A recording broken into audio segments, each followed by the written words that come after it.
Good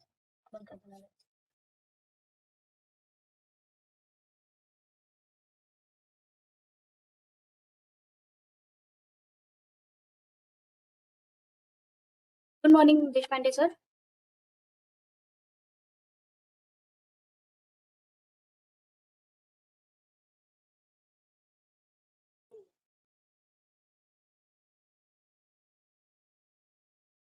A very good morning, Deshpande sir. Good morning, madam. Good morning. Good morning, sir. Good morning. Very happy to see you, sir. Good morning. A very warm welcome to all the participants of the QIP STC. And we have Professor Deshpande sir with us. Mr. Kundan, please introduce the speaker for today. Thank you, ma'am. Good morning to all. It's great pleasure for me to introduce our speaker this session, who is going to talk us about decision tree and its practical applications. Dr. UAD Deshpande has done his BTech from VNIT Nagpur in 1991, MTech from IIIT Bombay in 1993, and PhD from IIT Kharagpur in 2005 in all computer science and engineering. He was the research engineer at for Development of Telematics, New Delhi, for about 2 years. Since the last 25 years, he is a faculty member in Department of Computer Science and Engineering, VNIT Nagpur. He was he has won the IETE Sir J.S. Bose Memorial Award for the Best Engineering Oriented Paper in 2003, the Best Paper awarded in the International Conference ADCOM 2006, and in International Conference ICACIN 2014. 6 PhD scholars has finished their PhD, and 2 PhD scholars are working towards their PhD under his supervision. He is a reviewer of many international journals like ACM, IEEE Transaction on Networking, IEEE Transaction on Systems, MAN, and Cybernetics, and Journal of Applied Soft Computing of Elsewhere Science, the International Journal of Communication System, etc. His area of interest including artificial intelligence, distributed system, real-time system, wireless networks, and IoT, and system biology. He is a senior member of ACM. Now, please join me in welcoming Dr. UAD Deshpande. Thank you, ma'am. Thank you, Kundan. Thank you so much, sir, for accepting our invitation and giving your talk on this workshop. And the participants are really going to get a lot of benefit from your talk. I'm sure about that. Thank you so much, sir. Over to you. Sir, you are muted.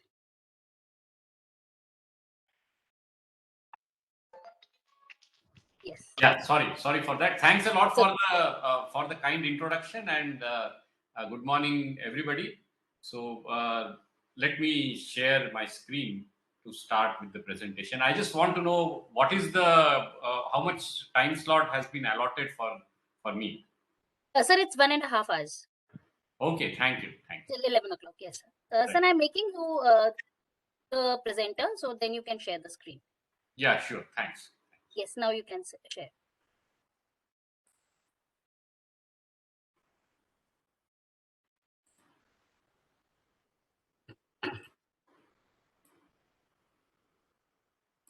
Yes, sir, it is visible.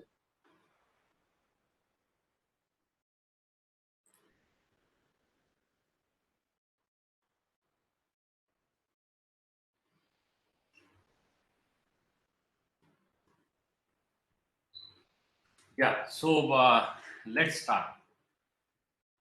So the topic that I have chosen is about decision trees, and mainly about decision trees. If we get time, then I would be discussing another technique called as instance-based learning. So let's begin. So this is the outline. So we will see what are decision trees, where they are useful, how algorithm for constructing a decision tree works, and we will also discuss about the heuristics that are used in order to develop these algorithms, and then the issues about overfitting, which all researchers in machine learning must be able to handle So how are they handled in this particular context of using decision trees, that we will consider. And then based on that, there are various new algorithms or uh, modifications to the basic ID3 algorithm that we would be studying in detail. So one of the modifications is C4.5, and there are others also which essentially try to handle this issue of overfitting in one way or another. And if we get time, as we have discussed, we will talk about instance-based learning. So let's start. And the typical way to introduce any topic in machine learning is to present data.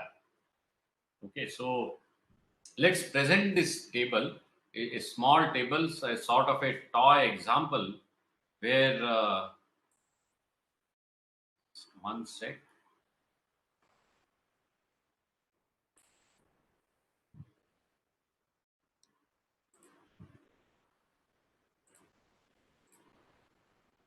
Yeah.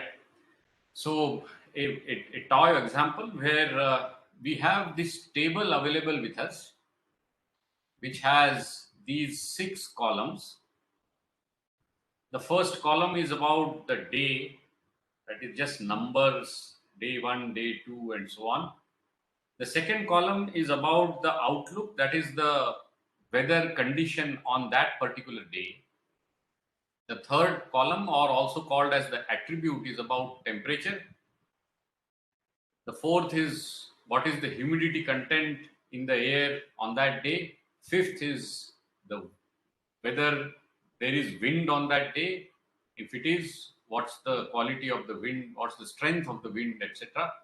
And finally, the last attribute is the attribute that we want to learn.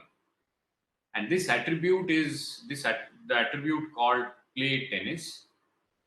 Okay. So if I just take a look at the table, this is a table created by, let's say, user over last few days. Here in this case, information about last 14 days, where in every day the user marks the values of all these attributes, and then based on that, what was the decision that he made on that particular day, whether he played tennis or not. So one thing to notice out here is that all the attributes that we have shown here are all discrete. Okay, in the sense discrete and also finite here. So we have we could map the values of all the attributes to the set of finite integers, the finite set of integers. And so these are all what also are called as ordinal values. So outlook has the value either sunny or overcast or rain. So three possibilities for the attribute outlook. Three possibilities for the attribute temperature, that is hot, mild, or cool. Two possibilities for the attribute humidity, high or normal. Two possibilities for wind, strong or weak. And the attribute play tennis also has two values, yes or no. So as we see, these are all discrete valued attributes. And the main thing is, given such data, how would we summarize this data and how can we use this for prediction? That is, if somebody asks and somebody gives the values of all the attributes like outlook, temperature, humidity, and wind on a particular day, the person can make a decision based on this particular table whether he would play tennis or not. So this example, by the way, is straight from the book on machine learning by Tom Mitchell, and one of the classic books where the algorithms and the techniques and the mathematics behind it has been very nicely explained. So I would highly recommend you to refer to this particular book. And most of the presentation that I would be discussing is based straight away on the chapter on decision trees by in the same book by Tom Mitchell. Right. So how do we summarize this data so that we could use it for prediction? One way of doing this is this approach called decision tree. So this is the summarization of the same table. We will see, the algorithms with which such a tree can be constructed. That is essentially the topic or the main focus that we will be having in the session. Let's try to understand what is the output that we would wish to have. So here, the output is actually a tree, okay, and at every node, the internal node of a tree, the number of branches that are emitted out from the tree is equal to the number of values that particular attribute has. So here the root of the tree tests this attribute called as outlook, which has three possible values: sunny, overcast, or rain. Okay, that's something which we had discussed from the table. And then for each of those attributes, the tree actually either tests out some other attribute at the next level, or if it is possible, can give out a decision at that point itself. So for example, in this particular case,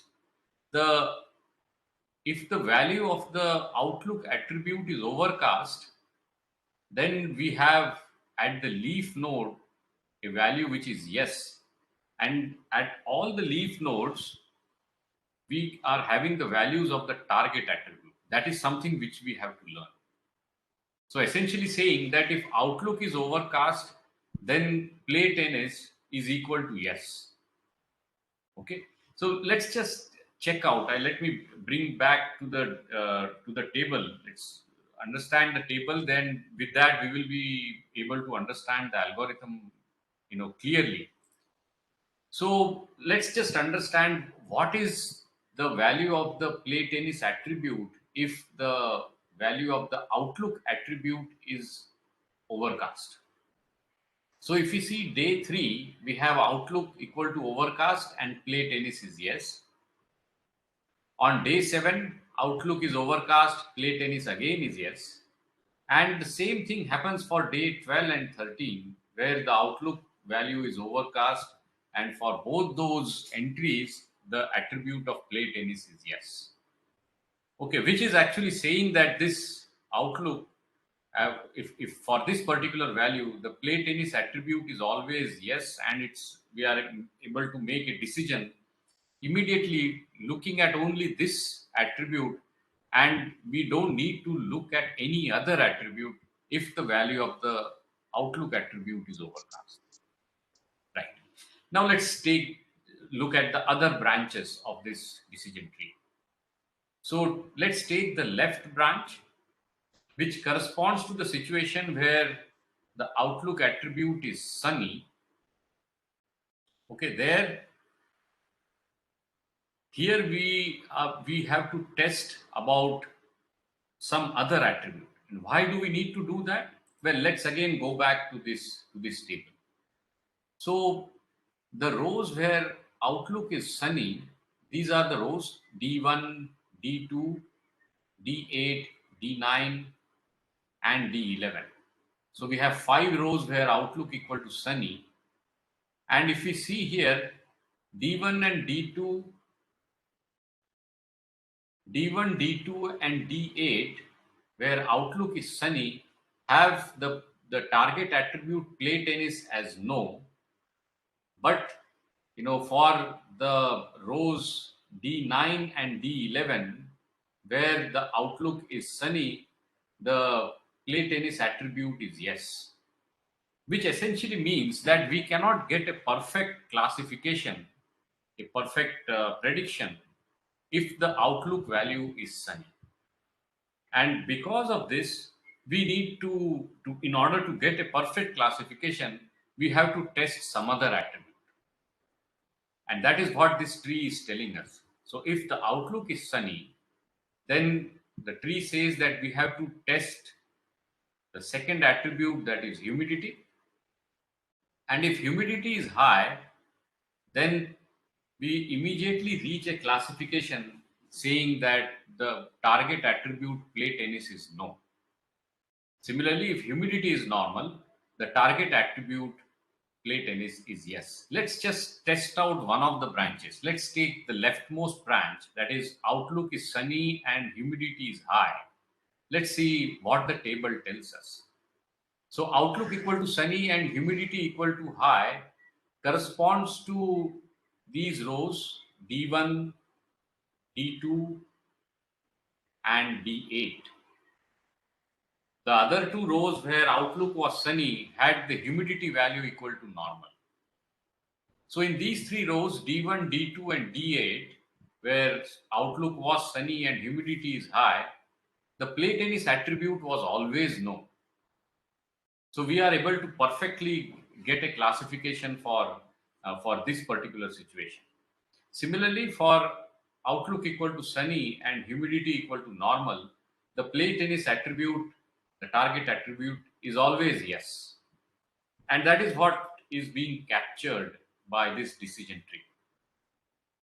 So similarly, we can take the right branch, and I leave it to you to just ensure or convince yourself that if the outlook is rain, then we cannot reach a perfect classification. We need to test out some other attribute. And if we test out the attribute wind, then for the two values, so if wind is strong, the play tennis attribute is always no. And if wind is weak, the play tennis attribute is always yes. So you can confirm it from the table to convince yourself that this actually gives a perfect classification for the data. That's the table that was input to us. Well, why do we call this particular tree as a summarization of the data? One thing that we have to understand here, that in order to reach the perfect classification, that is the leaf nodes of this particular tree, we need not test all the attributes.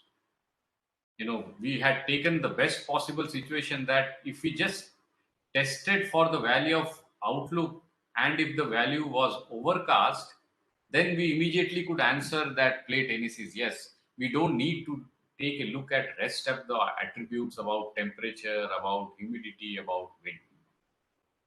Similarly, if the outlook was sunny, then we just have to consider only one more attribute about humidity, and we can get a perfect classification. We don't need to consider either wind or temperature here.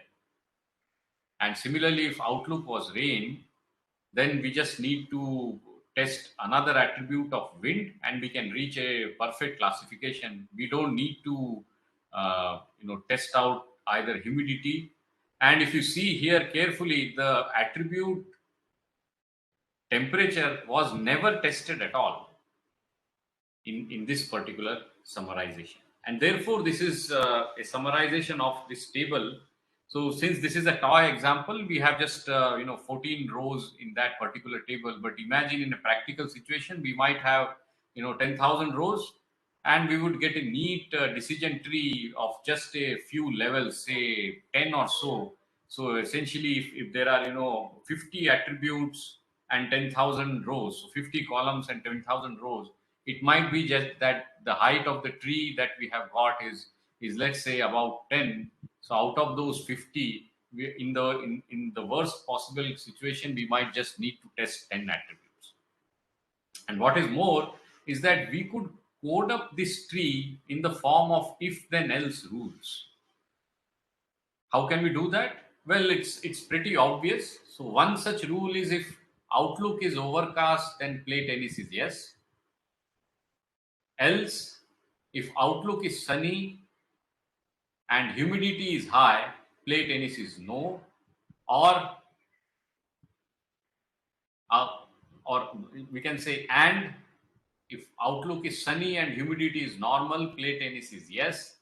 Or if outlook is rain and wind is strong, play tennis is no. If outlook is rain and wind is weak, play tennis is yes. So with just these uh, rules, which actually are just 5 in number, we are able to summarize this entire information which was present in this table. So that is the output which we are looking for, and that is this decision tree. So at this point, I would pause for a minute to understand if the the objective is clear. So if that is clear, then we will be discussing the algorithms in detail. If there are any questions related to what we want to achieve, please feel free to unmute and ask the question, or you may also type on the chat box and pose your question. I will, and in general, if you have a question at any point in time, please feel free to unmute or type on the chat box. I would be really happy to interact rather than just present the lecture in a monologue kind of. So I will take a pause for a minute to see if there are any questions so far.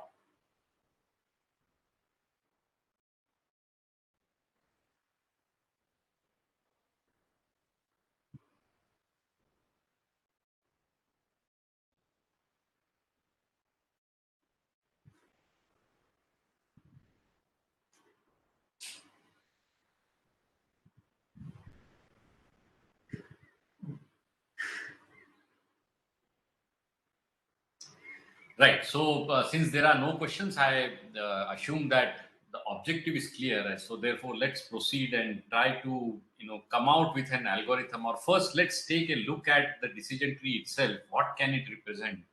And then we will take it up further. Right. So if you see a decision tree, the way it represents the or summarizes this information is in the form of a tree, as we have discussed, where every internal node tests an attribute, something which we have talked of. Each branch of the attribute corresponds to an attribute value. And since from a tree we can only have a finite number of branches, therefore we want that the number of values which an attribute can take should also be finite and discrete. Okay. And finally, every leaf node assigns a classification, that is a particular value of the target attribute, which means that the target attribute also needs to be finite and discrete. In this particular situation, it is actually a Boolean, yes or no. And the other attributes, they are all discrete and finite. So that is what a decision tree is able to represent. So one of the important problems in any issue of or any machine learning research is when to consider a particular approach, and this is what is written out here in this particular slide. So we can consider decision trees in an application where the instances, as we have seen, or the training data can be described by attribute or value pairs. Attribute, and given the attributes their values, so these pairs are given to us, essentially the table that we have shown. So that is the data which we want to summarize. The target function must be discrete valued. Okay, so it is in this case it was Boolean, but since we are having a classification, so there can only be a finite number of classes to which the target function would belong to. The third point here is really important for us to notice, that decision trees can be used for hypotheses that are disjunctive. In the sense, we could say or. So how do we do that? Let's take the example here again. So for example, I can write a rule saying that if outlook is sunny and humidity is normal, play tennis is yes. Or if outlook is overcast, play tennis is yes. Or if outlook is rain and wind is weak, then play tennis is yes. So remember, we have used this disjunction, the or operator, which is actually quite powerful. If you think of having this summarization in some other way, getting disjunction is really tough. Typically, in a normal programming language, we typically would be would be able to make predictions only with the conjunction. And of course, we would be able to test out over all possible attributes. So now, since a decision tree is able to take into account both the conjunction and the disjunction, we can claim that all sorts of Boolean functions could be learned using the decision tree. So we could, work with a decision tree for all possible data which satisfy the two conditions that we have just listed out. What is more, that this approach can even be used when the training data is noisy, which happens quite often in practice, that we take some measurement, and measurement is taken using some sensors, some devices, and there are errors which might creep in, and therefore the training data becomes noisy.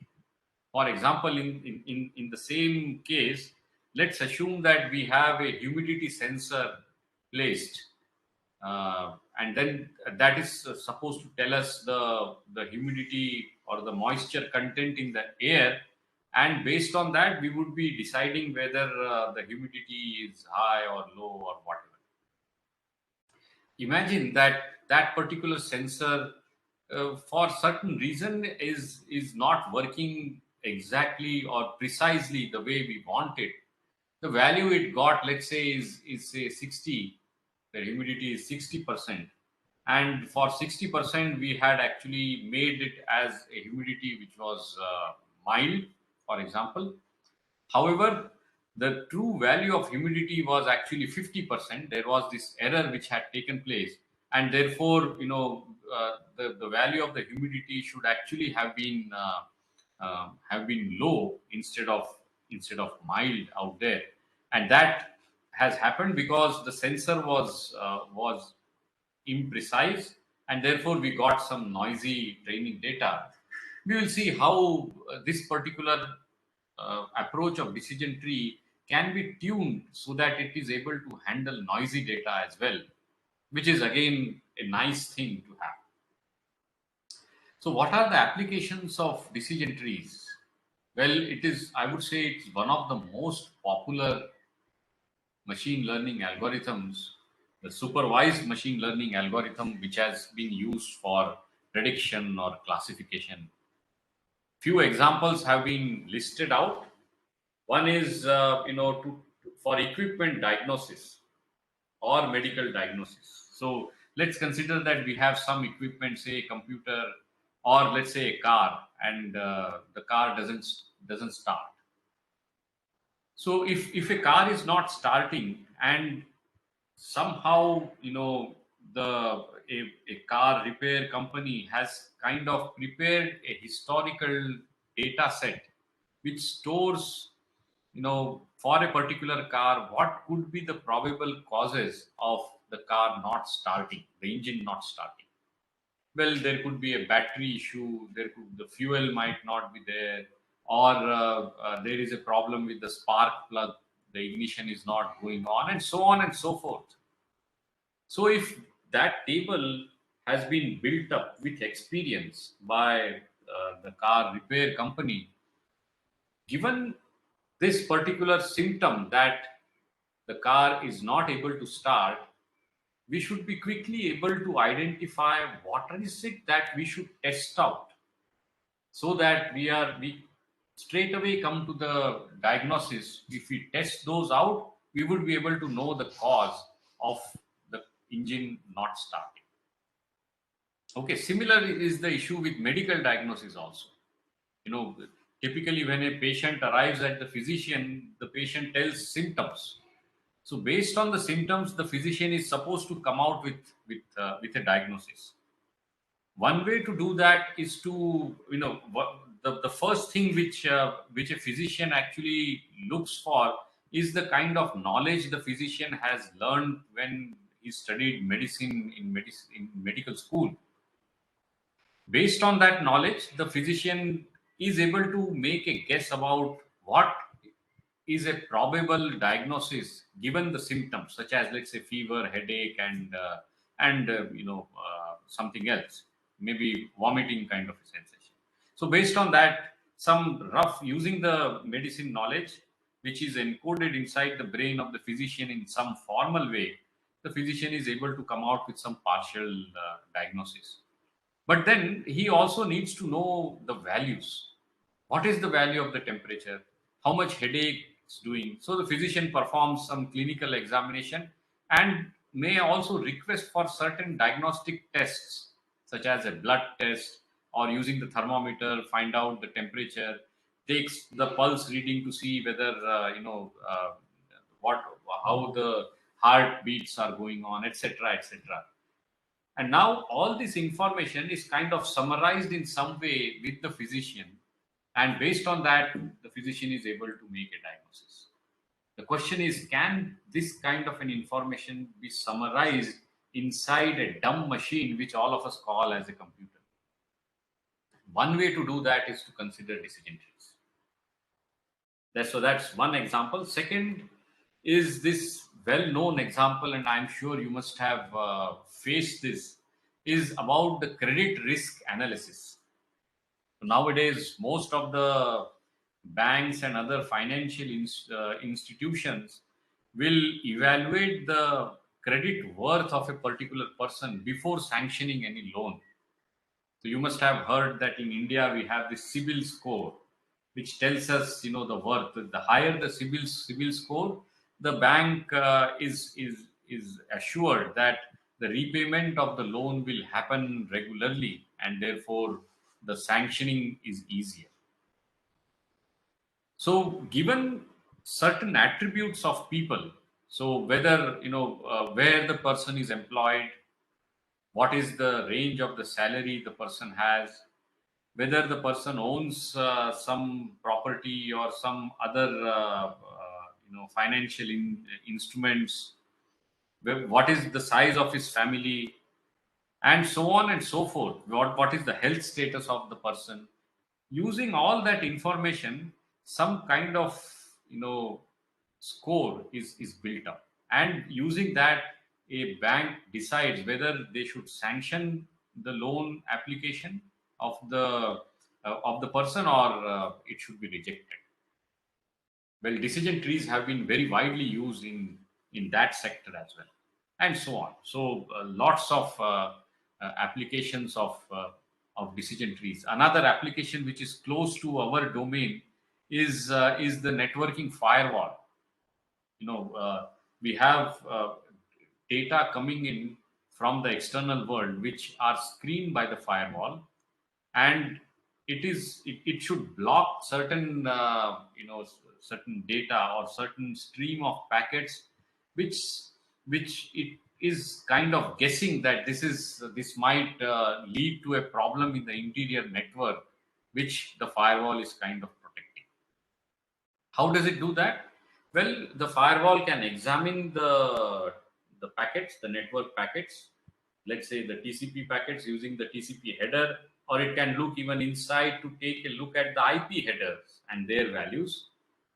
Based on these, the existing historical information, by taking a look at all these values and using that, building up some data, and then it can use a decision tree in order to decide that if the the value of a particular field inside the TCP header is such and such, and and the value of the field inside the IP header is such and such, then this particular packet actually is risky for it to forward it into the network.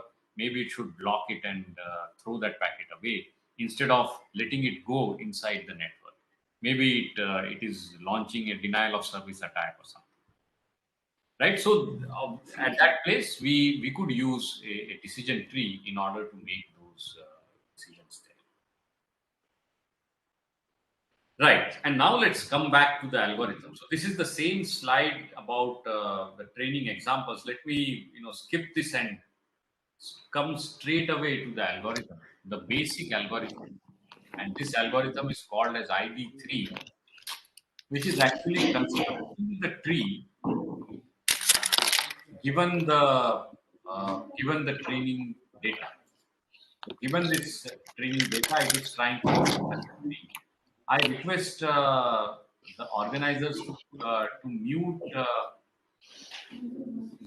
those who do not have any questions, and inadvertently their mic is on. I would request Jyoti. I don't have the permission to mute Jyoti, so I request the organizers to mute Jyoti so that we don't have any disturbance.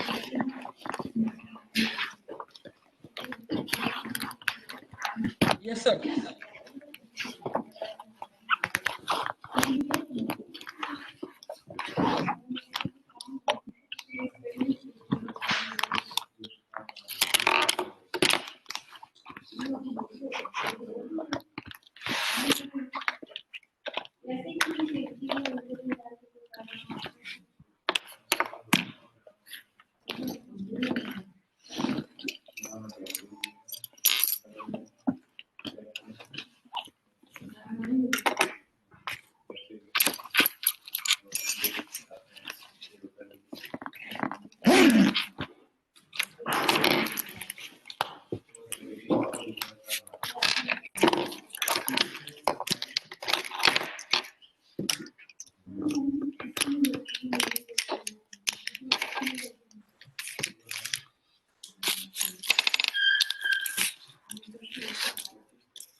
हाँ हाँ ma'am, मैं बिल्कुल जाना ही है, 1:30 बजे के बाद निकल जाऊंगी।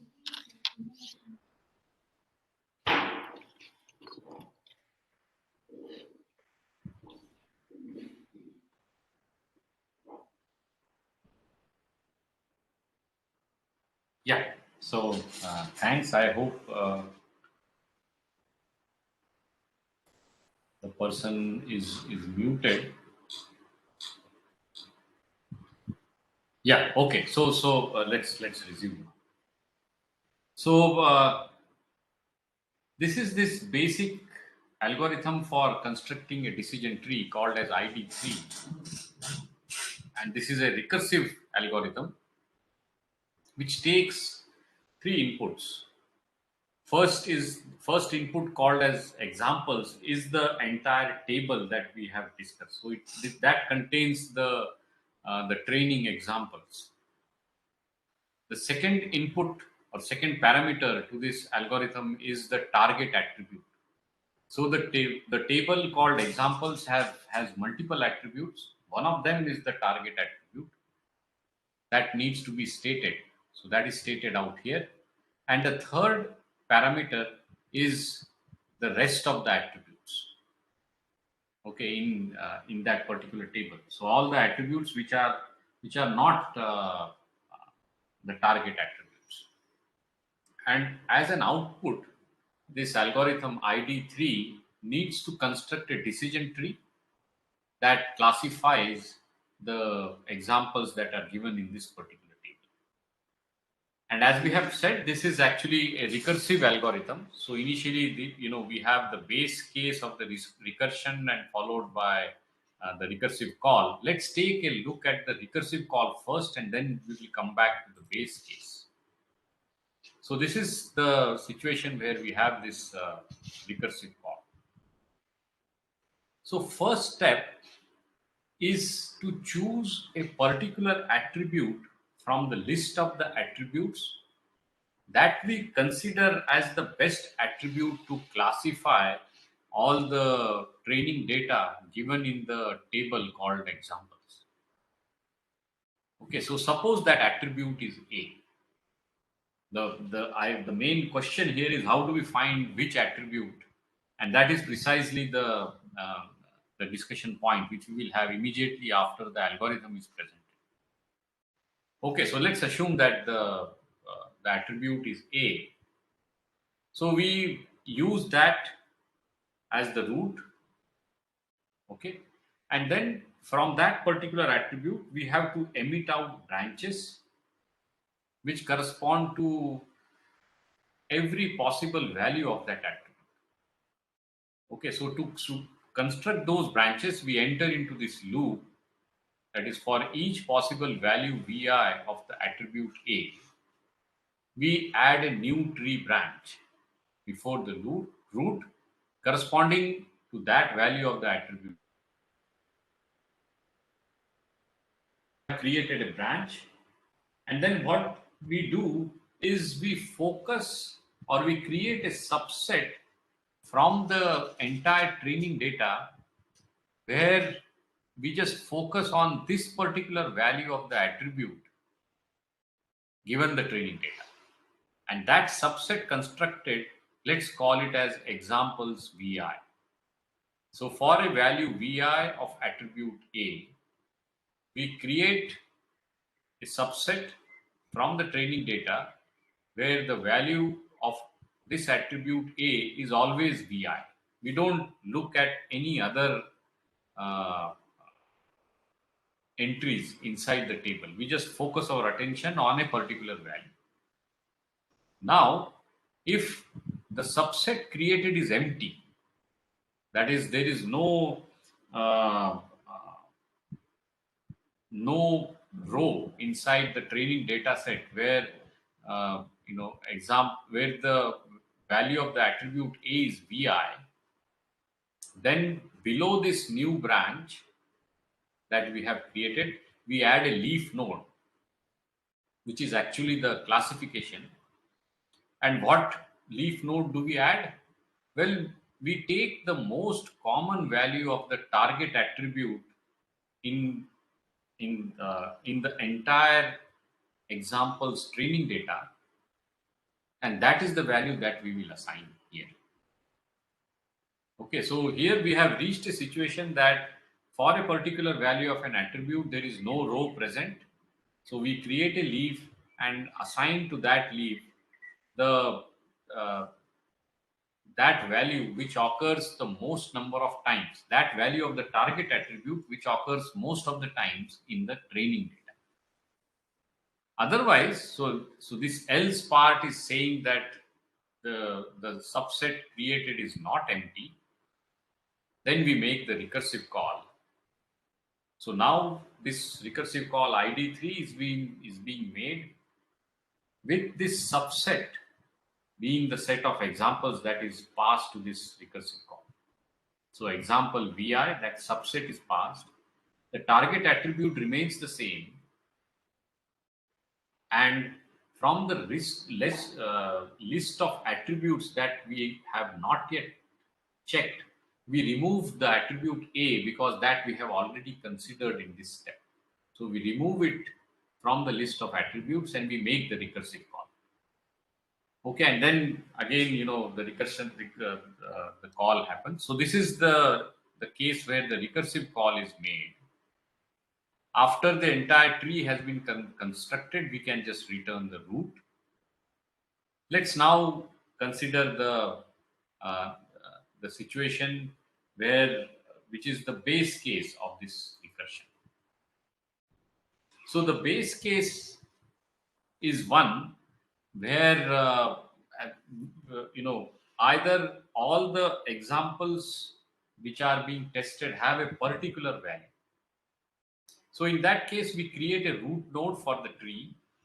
So since this is recursive, the root node at this step might be an internal node in the tree that was constructed. Then we check out if all the examples are positive. We label the root node with plus. Plus means yes or true. So if for the careful reader, it is apparent that here we are trying to learn a target attribute which is Boolean, which can have only two values, plus or minus. It's a very small extension to just extend this algorithm so that we are able to learn any discrete value target attribute. Okay, for simplifying discussion, we are only considering the target attribute to be Boolean. How to extend it for a discrete valued is I leave it to you for thinking, or if you have any questions regarding that, we can take it up after we have described the algorithm completely. So if all the examples are positive, we return the root with label yes or plus. If all the examples are negative, we return the root with label minus. So those two were the base cases. There is one more base case, that is the list of attributes that is passed is empty. Okay, so what? So if it is empty, that means we have exhausted all the attributes which we could look for at a particular level, the way the recursive call is happening. Okay, in that situation, the root which we have created, we will need to label it with something. And here again, we will label it with the most common target attribute which is present in the entire training data set. So as we know, most of the tree algorithms that we teach to our students in data structures, such as finding the height of the tree or so on, all of them are recursive, and this tree construction also is recursive, where there are these three base cases that we have to consider, and then there is this recursive call that we make, and at the end of this, we'll get the tree. So if the training data that we had shown out here, if that is passed to the decision tree algorithm with the target attribute as play tennis and the rest of the attributes as these day outlook, temperature, humidity, and wind, it will learn the tree that we had discussed earlier. Right. So we will get this tree, that is the tree which we had discussed earlier about, which is summarizing that entire training data. So therefore, the main question, so the rest of the steps in the algorithm are pretty clear and intuitive, except for that step where we have to choose an attribute at every level when we have to build up this tree. So how do we choose the attribute? And has been shown, one of the heuristics or the heuristic that can be used to check an attribute at a particular level is called as information gain. Okay, to understand that, let's first consider, this particular statistical measure which is called as entropy. So let's try to understand what do we mean by entropy of a sample of training examples, and that sample might be the entire set of training examples as well. So consider S, which is the sample of the training examples. If it is the case that S would it's a table, so it has multiple rows. One of them is the target attribute, if it so happens that all the rows inside this table S, all of them have a target attribute value which is plus or yes or true, then actually the information content in that particular table is zero actually. So we can straight away make a prediction which says that the target attribute is yes. Analogously, opposite to this, if all the values are no, that is the target attribute value for all the rows is no for that table S, then again it is also not giving any information. Okay, so we could straight away mark the classification that the target attribute should be no. These are the two extreme situations. Typically, what we will have is that some of the rows will have a target attribute value which is yes, and some other which are no. In order to understand, so that means that there is some information content which is present in that particular set of training examples. And entropy is actually the measure of that information content, or also which can be thought of as the impurity. Impurity in the sense, if all the examples have a training target attribute are positive, we would say that it's really pure. So therefore, the information content is zero. Similarly, if all the rows have a target attribute value which is minus or false, then again it is pure, and therefore the information content is zero. So if we want to measure the information content, we should measure the impurity of S. And the stalwarts in communication theory have shown us, essentially Shannon was the pioneer in communication theory, which he showed that in order for any signal to find out the information content of a signal, we should be able to calculate the entropy, and he defined the entropy in terms of this particular equation, which is minus P plus, where P plus is the proportion of positive samples in S. So remember, all of them are not positive and all of them are not negative. So P plus is the proportion, that's the ratio of the number of positive examples divided by the total number of examples. Similarly, P minus is the number of negative examples divided by the total number of examples. So if we get these two numbers, then the entropy is minus P plus log to the base 2 P plus minus P minus log to the base 2 P minus, which actually is telling us that in order to represent this particular table, how many bits we would require. That's the reason why we take that log to the base 2, telling us essentially the number of bits, and that is kind of scaled with the number of examples. So if it is for positive case, then we take log to the base 2 P plus, that particular proportion, and multiply it by the proportion itself, which is P plus. That will tell the number of bits required for just representing the positive examples, and we have to sum it up with the number of bits required to represent the negative example. And if you are careful enough, you will see that we will need that negative sign here, because both P plus and P minus are proportions having value less than 1. And all of us know that log of anything which is less than 1 would be negative. So therefore, we need these negative signs in order to tell us the number of bits. So the entropy of any signal or any training sample is defined with this particular equation.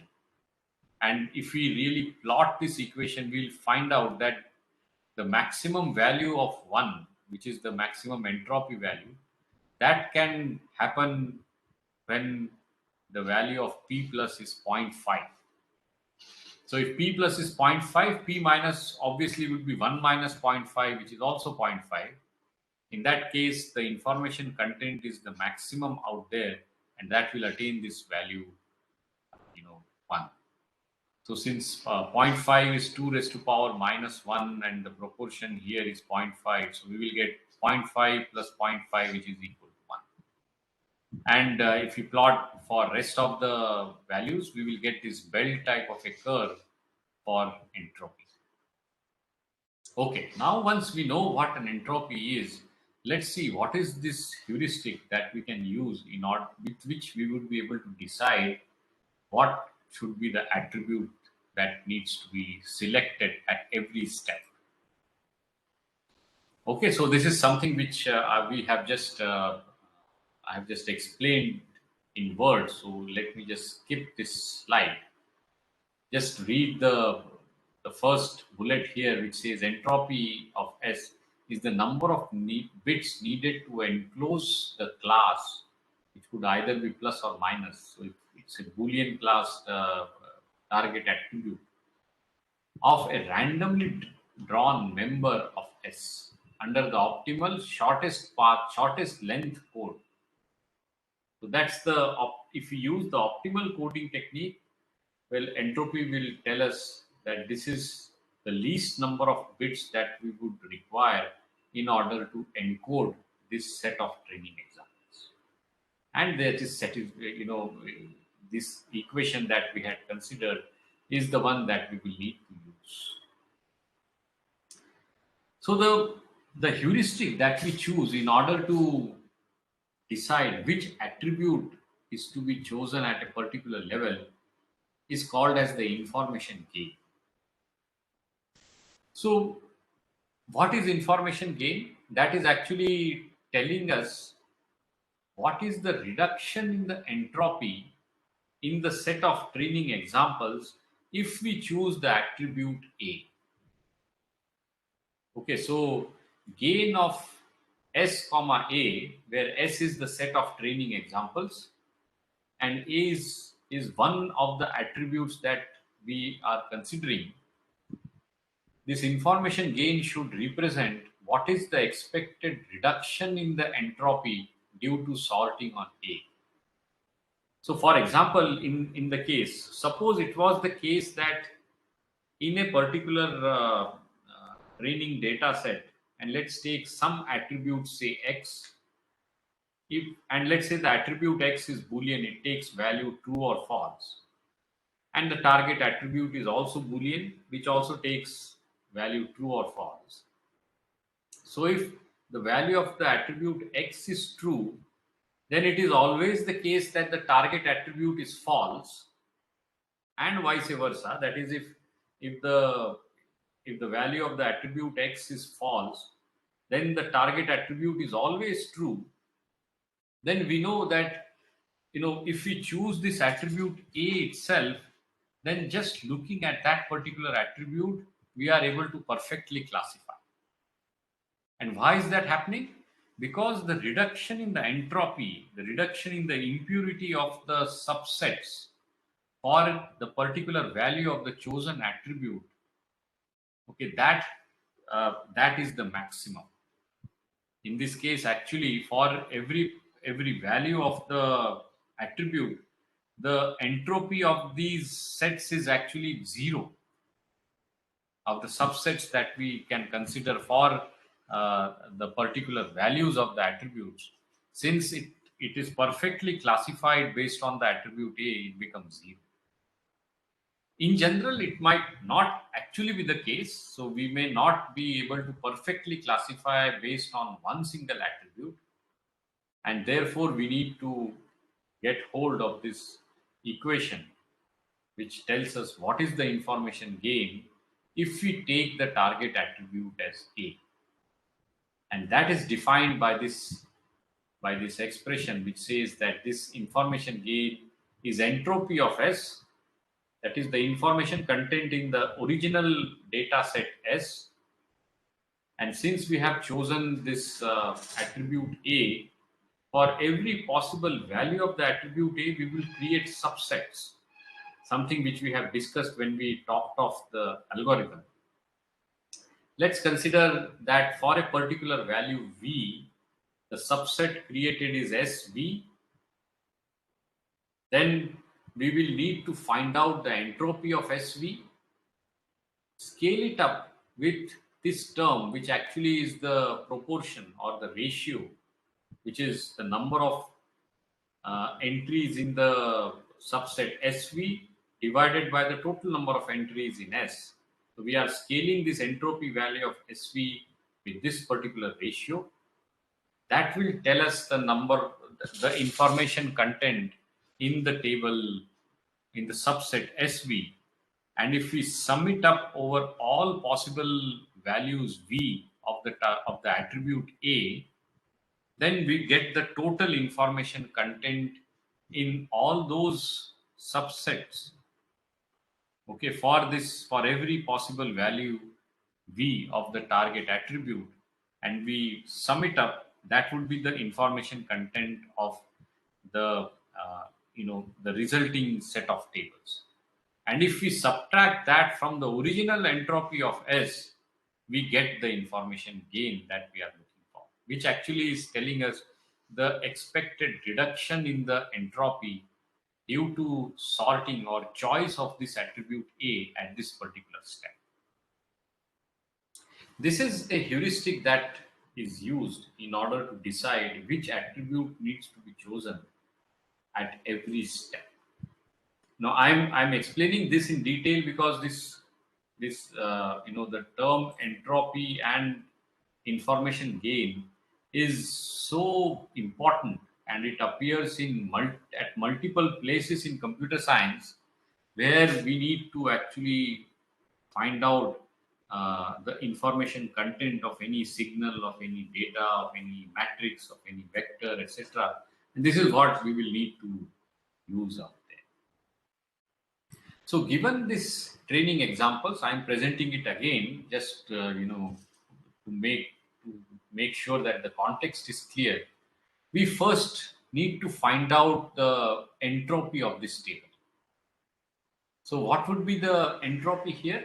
Well, we will need to find out how many rows are there which have the target attribute value as yes, and how many rows are there with the target attribute value as no.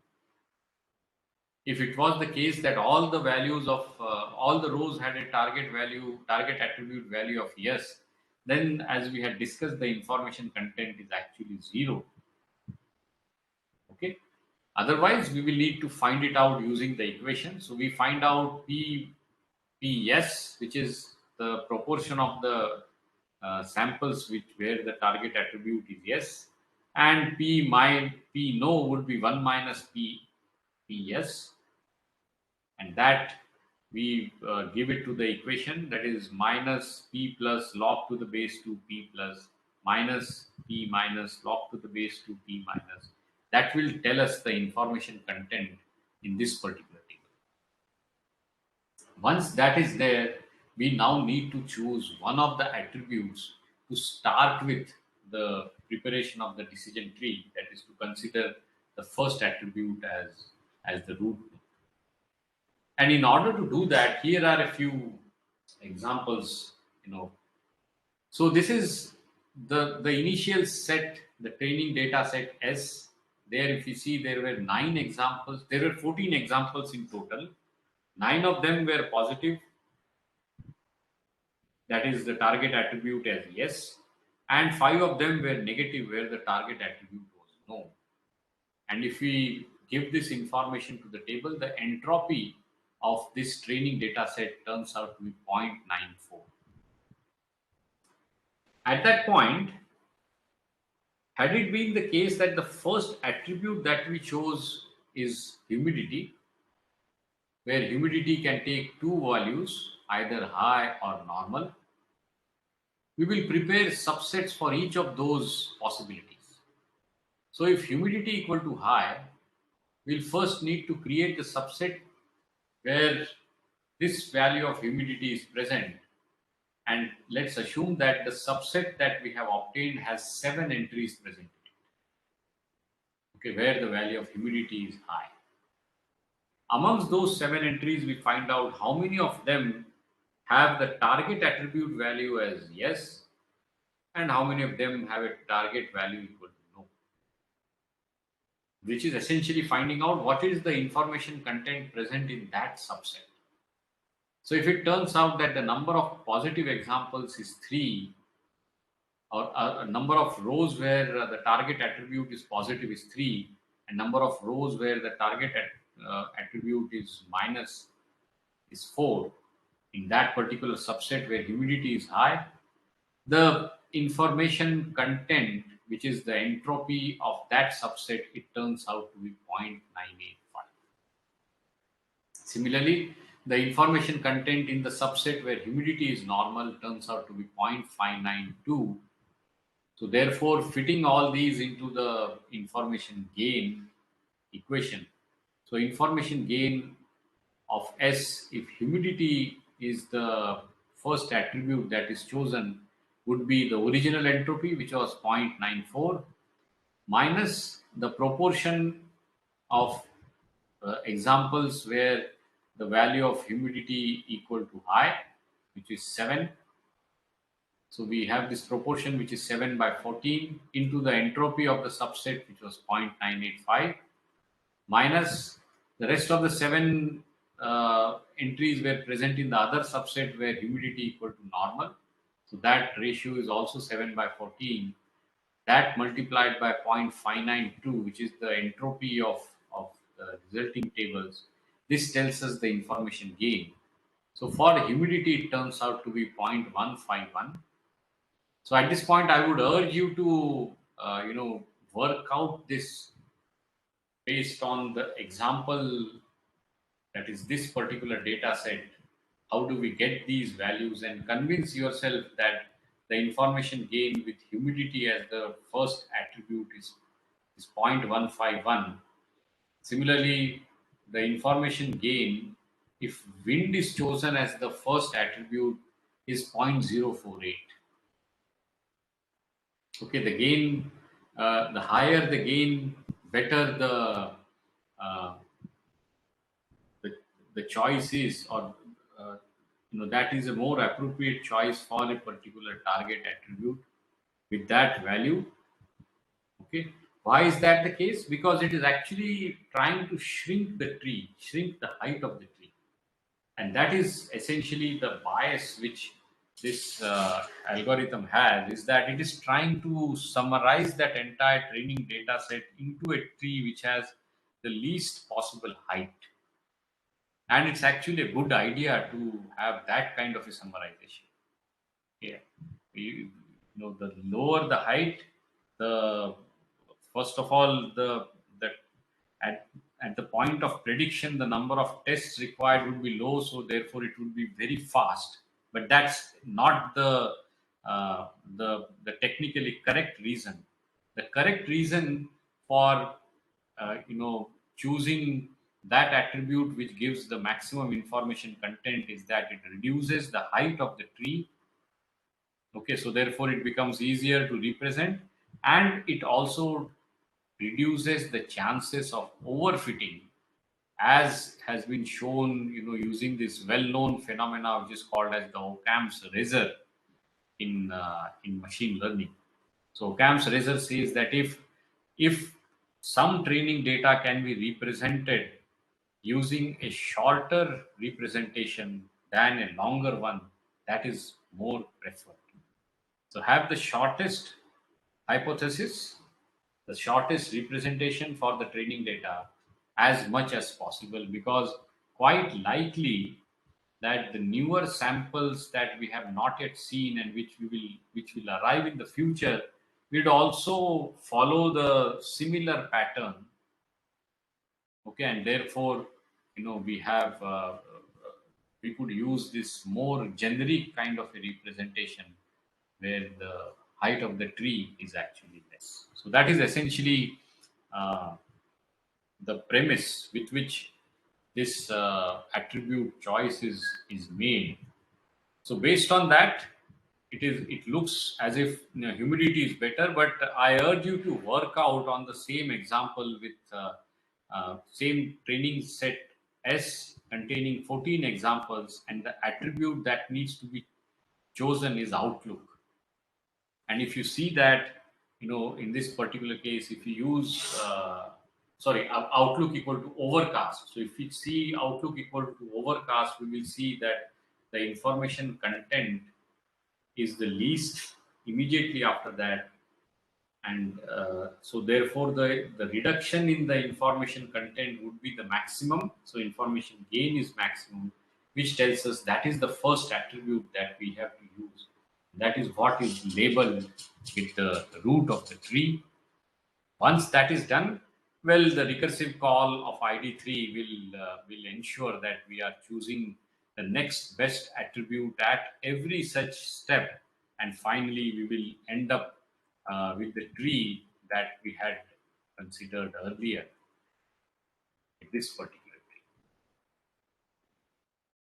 So this is the algorithm, and the basis of the algorithm, the basis of the heuristic that is chosen. So if you look at it carefully, the recursive algorithm does not perform any backtracking. Once a decision about an attribute at a particular internal node of the tree has been made, we don't relook at the decision again. Okay, therefore we are kind of going ahead or kind of searching. The search space is kind of being maneuvered in a greedy fashion. And this ID3 or any decision tree construction algorithm essentially is greedy, and we will get the tree with the bias that we are getting the tree with the least height, okay, which is the most concise summarization of the training data. So this is a good point to stop and see if there are any questions that are there regarding the algorithm for tree construction, and I would be very happy to address them. Otherwise, we will proceed.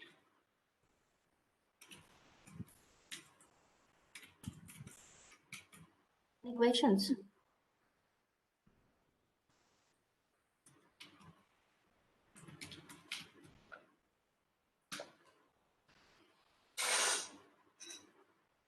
Please feel free to unmute or type on the chat box. I would be happy to take questions, because we are almost at the last leg of the lecture.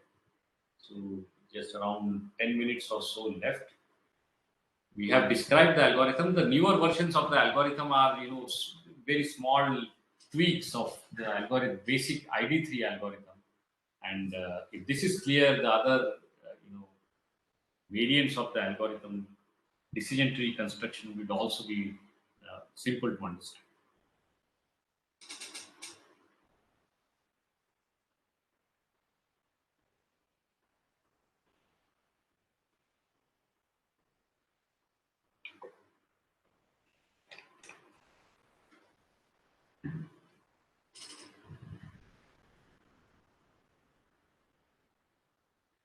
There are no questions, I think, so we can continue and conclude. Yeah. Okay. Thanks, madam. So, therefore, we make the assumption that the algorithm is clear, and with that, we would be able to construct the decision tree. And now, if we take a look at this, that the decision tree construction algorithm has this hypothesis space that is complete, which I was mentioning. It can represent all possible Boolean functions. Okay, I see a question here that is this algorithm better than k-means? And this question is by Mr. By Shanmugapriya. So I would just like to state that the purpose for which this algorithm is used and the algorithm's k-means are used are entirely different.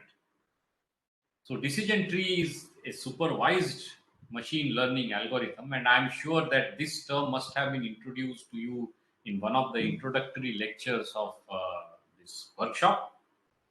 While the k-means algorithm is for an unsupervised machine learning algorithm, which is used for clustering of data, where an unsupervised approach is used if we do not have any training data or we do not have any labeled data available with us. There is training data, but that is not labeled. Here we have training data which is labeled. That is the value of the target attribute is given to every row of the training data. If that is not the case, that the target attribute is unknown or it has not been labeled, then we have to go for an unsupervised machine learning technique. And K-means is an extremely popular algorithm uh, for an unsupervised machine learning technique. So there is we cannot compare these two. So that is something which I would like to state. I hope that answers the question. Which yeah. Thank you. Great. So as we were discussing, the algorithm ID3 has a search hypothesis space which is complete. That's able to identify or represent any kind of Boolean or any discrete valued function. So therefore, the target function, that is the true function that will represent the training data, is definitely present in the hypothesis space. Okay. However, since we do not do any backtracking, the algorithm returns a single hypothesis. Is that hypothesis the true target function representing that training data? That need not be the case. Since we are not backtracking, and since we know that if we don't backtrack and we don't revise our decisions, we might lead into a suboptimal path, and therefore it might reach into what is called as a local minima. So, what is the minimization that we are doing? Well, we are minimizing the information content successively as we progress down the decision tree. But it might not actually be zero, or it might not be able to perfectly classify the training examples, even if the target function exists, which is able to perfectly classify the training examples. Okay, so since we are not doing any backtracking, we return a single hypothesis, which may not actually be the target function which we are looking for, but to tell you that this actually works better, because if we are perfect, if we are able to perfectly fit the entire set of examples in the training data, it's most likely the case that we are overfitting the training data. And that is not really a good choice, as we have discussed in the Occam's razor. Okay, so the choices is based using the statistical heuristic, which is this information game that we have, explained in detail. This is also robust to noisy data. So that is, suppose there is some error in the measurements, that error is kind of taken care of because the measure itself is statistical. And in statistics, if we have a large number of samples out there, errors in few of them can always be overcome or subsumed out here. And as we had also discussed, the inductive bias is approximately prefer the shortest tree, which works better in most of the practical situations. That is, the prediction time is less, and there are lower chances of overfitting. And this is a point where I would like to stop. We have just about 5 minutes for any questions. And if there are questions, I would be very happy to answer. Otherwise, we will wind up the session. I would thank you for the patient listening that all of you. So I'm pausing here for any questions. Thank you so much, sir. Any questions? You can unmute your mic, or you can put it on the chat box.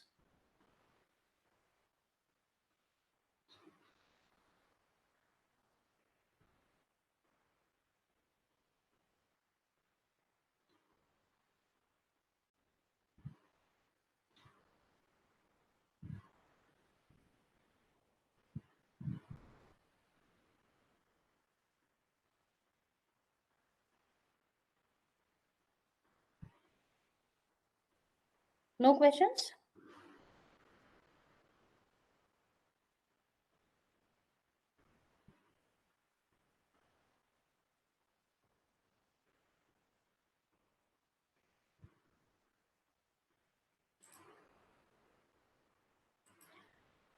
I don't think there are any further questions, sir. Thank you so much. Thank you so much for the wonderful session and for the very well explained material on decision trees. Thank you so much, sir. Yeah, thanks a Thank lot you for for the taking up opportunity. time. And thanks a lot to all the participants for the patient hearing. It was a pleasure. Thank you. Thank you so much, sir. Thank you. The next session will start at 11:15 by